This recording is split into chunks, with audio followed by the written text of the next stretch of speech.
Ayan, magluluto ulit tayo ng pansit mga guys. At ito po ang ating mga ingredients. Simple pansit po ating gagawin. So ito po, may carrots na tayo. May cabbage. Ayan, ito po ang ating nahiwang breast chicken. Of course, di po mawawala ang ating oil. At saka soy. At saka, ano po to? Oyster sauce.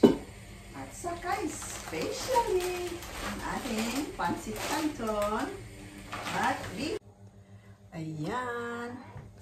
Magluluto na tayo ng pancit mga guys. Ito na po ang ating lutuan.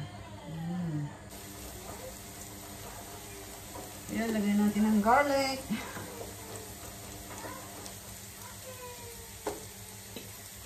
Natin chicken breast.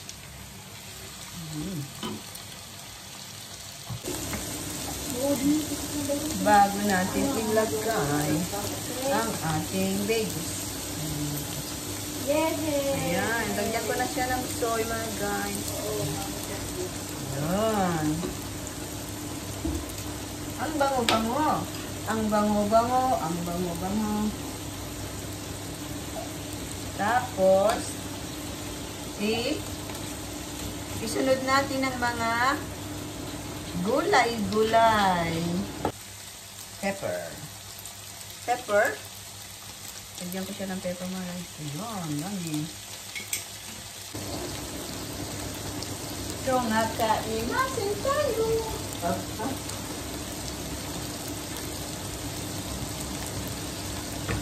Lemongrass mga guys. I bought the carrots, everyone. Don't forget the carrots when you cooking up. Ayan. Dito pa. Tap. So, ito na po ang ating cabbage, everyone. Ayan. Isang bukel na boiling ng chicken. Ito po ang ating isasabaw para masarap. Ikiwar-kiwar tayo. Tapno. Naghalo-halo daday, di imas na. Ayan mga guys, carrots lang po at saka cabbage tea. Ilaok tayo nga veggies natin, pansit na lutuin. Hello everyone! Ayan, tuloy natin ang ating pagluluto. Ngayon, lagay na natin ang ating sutanghon. Ayan. Sutanghon. Tapos, ayan na natin. Ihalo. At ilagay na natin ang ating... Ang calap-calap naman yan. Lola ko. Ako naman eh. Ngayon po, lagay na natin ang ating veggies. Hello po. Hello po. Ito na po. Yummy, everyone. Ay, Diyos ko.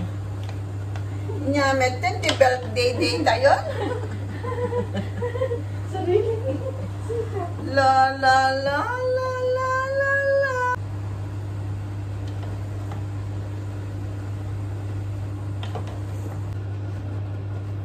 Okay. Let's cover 2 minutes.